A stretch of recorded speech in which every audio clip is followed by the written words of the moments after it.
स्कंध 5वा, अध्याय 26वा. नरकांच्या निरनिराळ्या गतींचे वर्णन. परीक्षिताने विचारले, महर्षे, लोकांना या ज्या उच्च नीच गती प्राप्त होतात त्यांच्यामध्ये इतका वेगळेपणा कसा? श्री शुकाचार्य म्हणाले, कर्म करणारे लोक सात्विक, राजस आणि तामस असे 3 प्रकारचे असतात आणि त्यांच्या श्रद्धेमध्ये सुद्धा भेद असतो. त्यामुळे त्यांच्या कर्मांच्या गती सुद्धा वेगवेगळ्या होतात आणि कमी अधिक प्रमाणात या सर्व गती सर्व कर्त्यांनाच प्राप्त होतात. अशा प्रकारे निषिद्ध कर्मरूप पाप करणाऱ्यांनाही त्यांच्या श्रद्धा समान नसल्यामुळे समान फळ मिळत नाही. म्हणून अनादि अविद्येमुळे कामना मनात धरून केलेल्या निषिद्ध कर्मांचा परिणाम म्हणून ज्या हजारो प्रकारच्या नारकीय गती आहेत त्यांचे विस्ताराने वर्णन करू. परीक्षिताने विचारले, भगवन, आपण ज्यांचे वर्णन करू इच्छिता ते नरक या पृथ्वीवरचे काही विशेष देश आहेत की त्रैलोक्याच्या बाहेर आहेत की अंतराळी आहेत? श्री शुक म्हणाले, ते त्रैलोक्याच्या आतच आहेत. तसेच दक्षिणेकडे पृथ्वीच्या खाली पाण्याच्या वर आहेत. याच दिशेला अग्निश्वात इत्यादी पितृगण राहतात. ते अत्यंत एकाग्रतापूर्वक आपल्या वंशजांसाठी मंगल कामना करतात. त्या नरक लोकांमध्ये सूर्यपुत्र पितृराज भगवान यम आपल्या सेवकांसह राहतात आणि भगवंतांच्या आज्ञेचे उल्लंघन न करता आपल्या दूतांनी तेथे आणलेल्या मृत प्राण्यांना त्यांच्या दुष्कर्मानुसार पापाचे फळ म्हणून दंड देतात. राजा काही जण नरकांची संख्या 21 आहे असे सांगतात. आता आम्ही नाम, रूप आणि लक्षणांनुसार त्यांचे क्रमशः वर्णन करीत आहोत.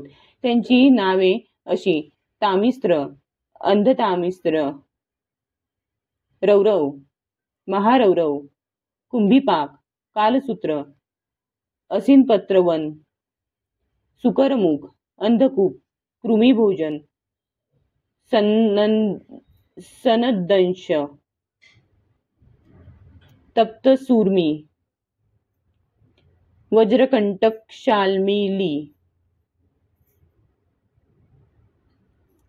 वज्रकंटकशाल्मिली, वैतरणी, पुयोध, प्राणरोध, विषसन, लालाभक्ष, सारमेयादन, अविची आणि अयपान यांखेरीज शारकर्दम, रक्षोगणभोजन, शूलप्रोत, दंदक्षुक, अवटनिरोधन, पर्यावर्तन आणि शुचिमुख हे 7 मिळून एकूण 28 नरक निरनिराळ्या यातना भोगण्याची स्थाने आहेत. जो पुरुष दुसऱ्यांचे धन, संतान किंवा स्त्रियांचे अपहरण करतो त्याला अत्यंत भयानक यमदूत कालपाशात बांधून बळजबरीने तामिस्त्र नरकात ढकलतात. त्या अंधकारमय नरकात त्याला अन्न पाणी न देणे, दंडुके मारणे, भीती दाखविणे इत्यादी अनेक प्रकारच्या उपायांनी पीडा दिल्या जातात. यामुळे अत्यंत दुःखी होऊन तो एकाएकी मूर्छित होतो. याचप्रमाणे जो मनुष्य दुसऱ्याला फसवून त्याची स्त्री इत्यादींचा उपभोग घेतो तो अंधतामिस्त्र नरकात पडतो. तेथील यातनांमध्ये सापडून मुळापासून उपटलेल्या झाडाप्रमाणे वेदनांमुळे त्याची शुद्ध हरपते आणि त्याला काहीच सुचत नाही. म्हणूनच या नरकाला अंधतामिस्त्र असे म्हणतात.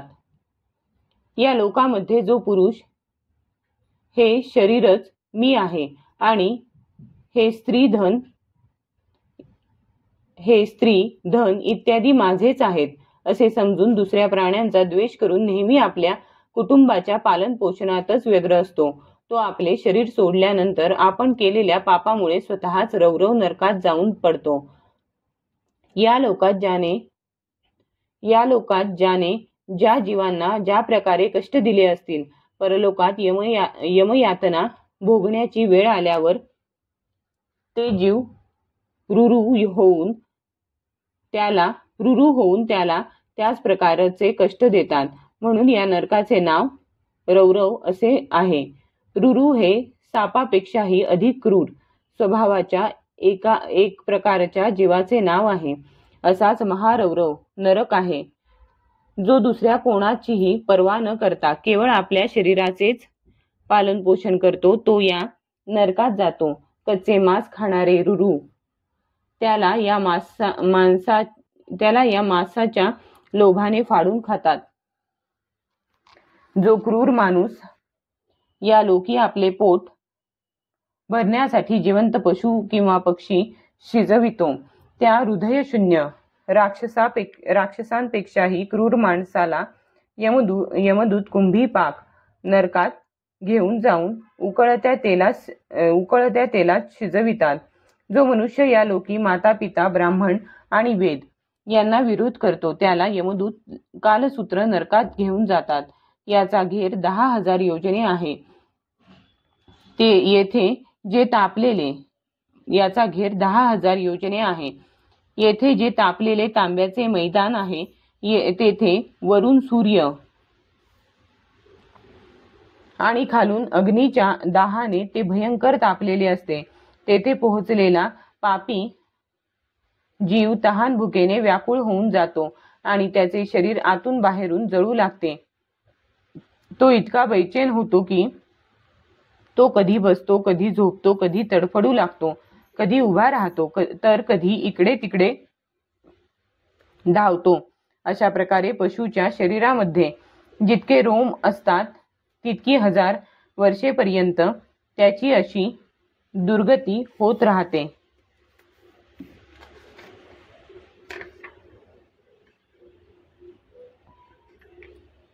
जो पुरुष कोणत्याही प्रकारची आपत्ती आलेली नसतानाही आपला वैदिक मार्ग सोडून अन्य नास्तिक धर्म स्वीकारतो त्याला यमदूत असी पत्रवन नरकात घेऊन जाऊन चाबकाने मारतात. जेव्हा मारापासून बचाव करण्यासाठी तो इकडे तिकडे धावू लागतो तेव्हा त्याच्या सर्व अंगाचे ताडाच्या झाडाच्या तलवारीप्रमाणे दोन्ही बाजूला धार असणाऱ्या तीक्ष्ण धारेच्या पानांनी तुकडे तुकडे होऊ लागतात. तेव्हा अत्यंत वेदना झाल्याने तो हाय हाय मी मेलो अशा प्रकारे ओरडत बेशुद्ध होऊन पदोपदी खाली पडू लागतो. आपला धर्म सोडून नास्तिक मार्गाने जाण्याने त्याला अशा प्रकारे आपल्या कुकर्माचे फळ भोगावे लागते. या लोकात जो पुरुष राजा किंवा राजाचा सेवक असून एखाद्या निरपराध मनुष्याला दंड देतो किंवा ब्राह्मणाला शरीर दंड देतो तो महापापी मेल्यानंतर सुकरमुख नरकात जाऊन पडतो. तेथे जेव्हा महाबलवान यमदूत त्याचे अंग घुसळतात तेव्हा तो चरकात घातलेल्या उसाप्रमाणे चिरडला जातो.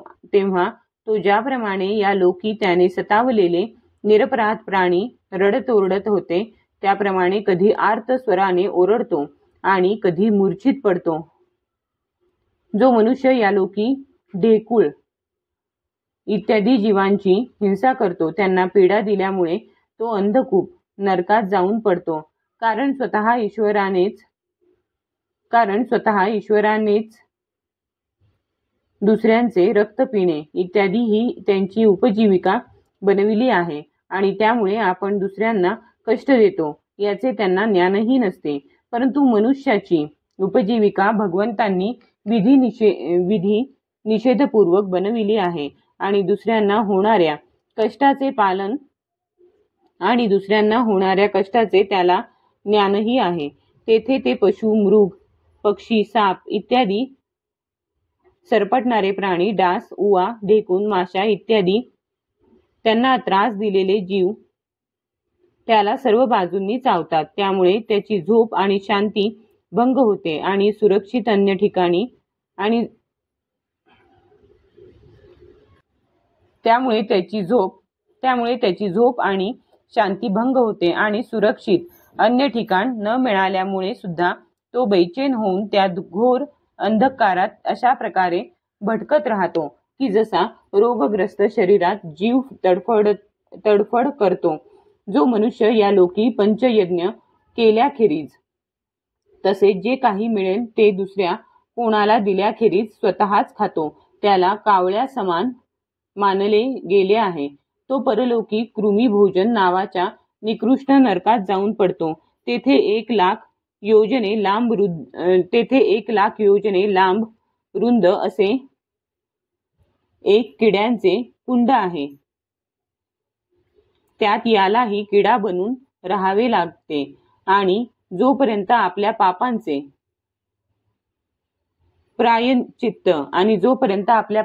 प्रायश्चित्त न घेणाऱ्या त्या पापी माणसाच्या दुसऱ्याला खाणे दिल्याखेरीज आणि हवन न करता खाणे या दोषांचे चांगल्या तऱ्हेने निवारण होत नाही, तोपर्यंत तो तिथेच पडल्या पडल्या कष्ट भोगीत राहतो. तेथे किडे त्याला टोचे मारतात आणि हा किडे खातो. हे राजा, या लोकी जी व्यक्ती चोरी किंवा बळजबरी करून ब्राह्मणाच्या किंवा आपत्ती आलेली नसतानाही दुसऱ्या कोणाच्या सोन्याची किंवा रत्ने इत्यादीची चोरी करते, तिला मेल्यानंतर यमदूत संदंश नावाच्या नरकात घेऊन जाऊन तापलेल्या लोखंडाच्या गोळ्यांनी डाग देतात आणि चिमट्यांनी कातडी उपटतात. या लोकी जर कोणी पुरुषाने संभोगास अयोग्य स्त्रीशी संभोग केला किंवा एखाद्या स्त्रीने संभोगास अयोग्य पुरुषाशी व्यभिचार केला, तर यमदूत त्याला किंवा तिला तप्त सुरमी नावाच्या नरकात घेऊन जाऊन चाबकाने मारतात आणि पुरुषाला तापलेल्या लोखंडाच्या स्त्रीशी आणि स्त्रिया स्त्रीला तापलेल्या लोखंडी पुरुषाशी आलिंगन करवितात. या लोकात जो पुरुष पशु इत्यादी सर्वांच्या बरोबर संभोग करतो त्याला मृत्यूनंतर यमदूत वज्रकंटक शाल्मली नरकात टाकतात आणि वज्राप्रमाणे कठीण काटे असणाऱ्या सावरीच्या झाडावर चढवून पुन्हा खाली ओढतात. जे राजे किंवा राजसेवक या लोकी श्रेष्ठ कुळात जन्म घेऊनही धर्ममर्यादेचे उल्लंघन करतात, ते यामुळे मेल्यानंतर वैतरणी नदीत पडतात. ही नदी नरकाचा खंदक समजली जाते. तिच्यात मल, मूत्र, पू, रक्त, केस, नखे, हाडे, चरबी, मांस, मज्जा इत्यादी गलिच्छ वस्तू भरलेल्या आहेत. तेथे पडल्यानंतर त्यांना त्या पाण्यातील इकडचे तिकडचे जीव ओरबाडतात, परंतु यामुळे त्यांचे शरीर सुटत नाही. पाप केल्यामुळे प्राण त्या शरीराचे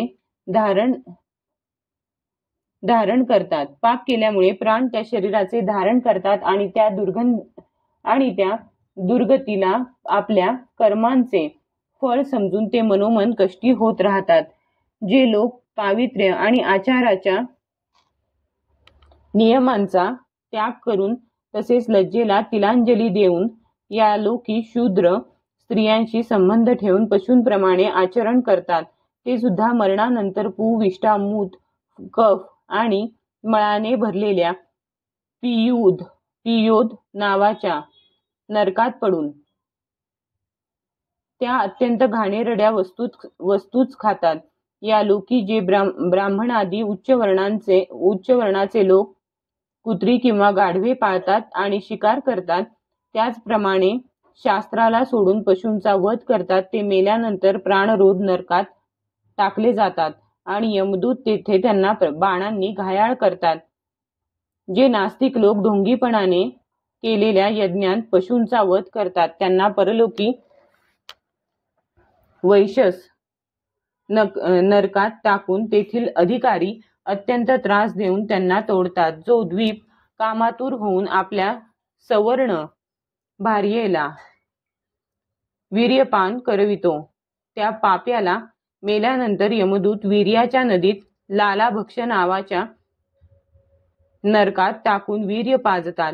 जे कोणी चोर, राजे किंवा राजसेवक या लोकी एखाद्याच्या घराला आग लावतात, कोणाला विष देतात किंवा खेडी अथवा व्यापाऱ्यांच्या टोळीला लुटतात, त्यांना मेल्यानंतर सारमेयादन नावाच्या नरकात वज्रासारख्या दाढा असणारे 720 यमदूत कुत्री बनून त्यांचा कडकडून चावा घेऊ लागतात.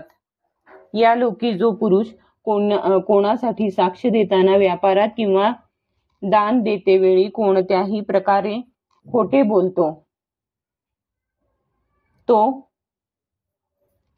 मृत्यूनंतर आधारशून्य अविचिमान नरकात जाऊन पडतो. तेथे त्याला 100 योजने उंच पहाडाच्या शिखरावरून खाली डोके करून फेकले जाते. त्या नरकातील दगडी जमीन पाण्यासारखी दिसते, म्हणून त्याचे नाव अविचिमान असे आहे. तेथून टाकून दिल्याने त्याच्या शरीराचे तुकडे तुकडे होऊन सुद्धा प्राण जात नाहीत, म्हणून त्याला वारंवार वर आणून पुन्हा खाली फेकले जाते. जो ब्राह्मण क्षत्रिय वैश्य किंवा व्रत करीत असलेला कोणीही अथवा त्यांच्या पत्न्या चुकूनही जर मद्यपान करतील तर त्यांना यमदूत अयपान नावाच्या नरकात घेऊन जातात आणि त्याच्या छातीवर पाय ठेवून त्याच्या तोंडात उकळता लोखंडी रस घालतात. या लोकात जो पुरुष कनिष्ठ श्रेणीचा असूनही स्वतःला मोठा समजून जन्म, तप, विद्या, आचार, वर्ण किंवा आश्रम या बाबतीत आपल्यापेक्षा ज्येष्ठांचा आदर करीत नाही, तो जिवंत असूनही मेल्यासारखाच आहे. मृत्यूनंतर त्याला शारकर्दम नावाच्या नरकात खाली डोके करून टाकले जाते आणि तेथे त्याला अत्यंत कष्ट भोगावे लागतात. जे पुरुष या लोकी नरबळी देऊन भैरव, यक्ष, राक्षस इत्यादींची पूजा करतात आणि ज्या स्त्रिया या नरबळीचे मांस खातात त्यांना पशूंप्रमाणे मारले गेलेले पुरुष यमलोकात राक्षस होऊन निरनिराळ्या यातना देतात आणि रक्षोगणभोजन नावाच्या नरकामध्ये कसायांच्याप्रमाणे कुऱ्हाडीने तोडून त्यांचे रक्त पितात. तसेच ज्याप्रमाणे ते मांस खाणारे पुरुष या लोकी त्यांचे मांस खाऊन आनंदित होत त्याप्रमाणे हे सुद्धा त्यांचे रक्तपान करीत आनंदित होऊन नाचू लागतात. या लोकी जे लोक जंगलातील किंवा गावातील जगू इच्छिणाऱ्या जीवांना निरनिराळ्या उपायांनी फूस लावून आपल्या जवळ बोलावतात आणि पुन्हा त्यांना काट्यांनी टोचून किंवा दोरीने बांधून त्यांचा खेळ करीत निरनिराळ्या प्रकारे त्यांना त्रास देतात, त्यांना सुद्धा मेल्यानंतर यमयातनांच्या वेळी शूलप्रोत नावाच्या नरकात शूळांनी टोचले जाते. त्यावेळी जेव्हा ते तहान-भुकेने व्याकुळ होतात आणि कंक, वटवाघूळ वगैरे पक्षी तीक्ष्ण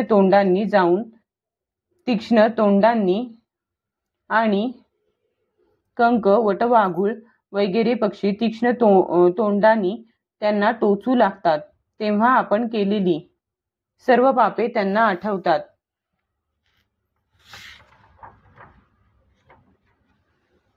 राजा या लोकी जे सर्पाप्रमाणे उग्र स्वभावाचे पुरुष दुसऱ्या जीवांना पीडा देतात ते मेल्यानंतर दंदशूक. राजा या लोकी जे सर्पाप्रमाणे उग्र स्वभावाचे पुरुष दुसऱ्या जीवांना पीडा देतात ते मेल्यानंतर दंदशूक नावाच्या नरकात जाऊन पडतात. तेथे 5-5, 7-7 तोंडे असणारे सर्प त्यांच्याजवळ येऊन त्यांना उंदरांप्रमाणे गिळतात. ज्या व्यक्ती येथे दुसऱ्या प्राण्यांना अंधाऱ्या खड्ड्यात, कोठीत किंवा गुहेत टाकतात त्यांना परलोकामध्ये यमदूत तशाच ठिकाणी टाकून विषारी आगीच्या धुरात घुसमटवतात. म्हणून या नरकाला अवटनिरोधन म्हणतात. जो गृहस्थ आपल्या घरी आलेल्या अतिथी अभ्यागताकडे वारंवार रागीट नजरेने असे बघतो की जणू आता त्याचे भस्म करून टाकील, तो जेव्हा नरकात जातो तेव्हा त्या पापदृष्टीचे डोळे गिधाडे, कंक, कावळे, होले इत्यादी पक्षी वज्रासारख्या कठोर चोचींनी बळजबरीने काढून घेतात. या नरकाला पर्यावर्तन म्हणतात. या लोकी जो गृहस्थ स्वतःला मोठा धनवान समजून अभिमानाने सर्वांकडे वाकड्या नजरेने पाहतो आणि सर्वांवर संशय घेतो, धनाचा खर्च व नाश होईल या चिंतेने ज्याचे मन आणि तोंड सुकून जाते. तसेच थोडीशीही चैन न करता जो यक्षाप्रमाणे धनाचे फक्त रक्षण करतो, तसेच पैसा मिळविणे, वाढविणे आणि साठवून ठेवणे यासाठी जो निरनिराळी पापे करतो, तो नराधम मेल्यानंतर शुचिमुख नरकात जाऊन पडतो. तेथे अर्धपिशाच पापात्म्याचे सारे अंग यमराजाचे दूत शिंप्याप्रमाणे सुई धाग्याने शिवतात. हे राजा, यमलोकात अशा प्रकारचे शेकडो हजारो नरक आहेत. त्यांपैकी ज्यांचा येथे उल्लेख झाला आहे आणि ज्यांच्याविषयी काही सांगितलेले नाही, त्या सर्वांमध्ये सगळे अधर्मी जीव आपल्या कर्मानुसार पाळीपाळीने जातात. याच प्रकारे धर्मात्मे स्वर्ग इत्यादी लोकांमध्ये जातात. अशा प्रकारे नरक आणि स्वर्ग लोकातील भोगाने जेव्हा यांची अधिकांश पापे आणि पुण्ये क्षीण होतात, तेव्हा शिल्लक राहिलेल्या पापपुण्यरूप कर्मांना घेऊन हे जीव पुन्हा जन्म घेण्यासाठी इहलोकी परत येतात. धर्म आणि अधर्म या दोन्हींपेक्षा निराळा असा जो निवृत्ती मार्ग आहे, त्याचे आधीच दुसऱ्या स्कंधात वर्णन केले आहे. पुराणात ज्या 14 भुवनांच्या रूपाने वर्णन केले गेले आहे, तो ब्रह्मांड कोश एवढाच आहे. साक्षात परमपुरुष श्रीनारायणांचे हे आपल्या मायेच्या गुणांनी युक्त अत्यंत स्थूल स्वरूप आहे. याचे वर्णन मी तुला ऐकविले. परमात्मा भगवंतांचे निर्गुण स्वरूप जरी मन बुद्धीच्या आवाक्याच्या पलीकडचे आहे, तरी सुद्धा जो पुरुष या स्थूल रूपाचे वर्णन आदरपूर्वक वाचील, ऐकेल किंवा दुसऱ्याला ऐकविल, त्याची बुद्धी श्रद्धा आणि भक्तीमुळे शुद्ध होते आणि तो त्या सूक्ष्म रूपाचा सुद्धा अनुभव घेऊ शकतो. संन्याशाने भगवंतांच्या स्थूल आणि सूक्ष्म दोन्ही प्रकारच्या रूपांचे श्रवण करून अगोदर स्थूल रूपात चित्त स्थिर करावे. नंतर हळूहळू तेथून काढून घेऊन त्याला सूक्ष्म रूपात लावावे. परीक्षिता, मी तुला पृथ्वी, तिच्या अंतर्गत द्वीपे, वर्षे, नद्या, पर्वत, आकाश, समुद्र, पाताळ, दिशा, नरक, ज्योतिर्गण आणि लोकांच्या स्थितीचे वर्णन करून सांगितले. हेच भगवंतांचे अतिशय अद्भुत स्थूल रूप आहे. हे सर्व जीवसमुदायाचे आश्रयस्थान आहे. अध्याय 26 समाप्त. स्कंध 5 समाप्त. हरिओम तत्सत.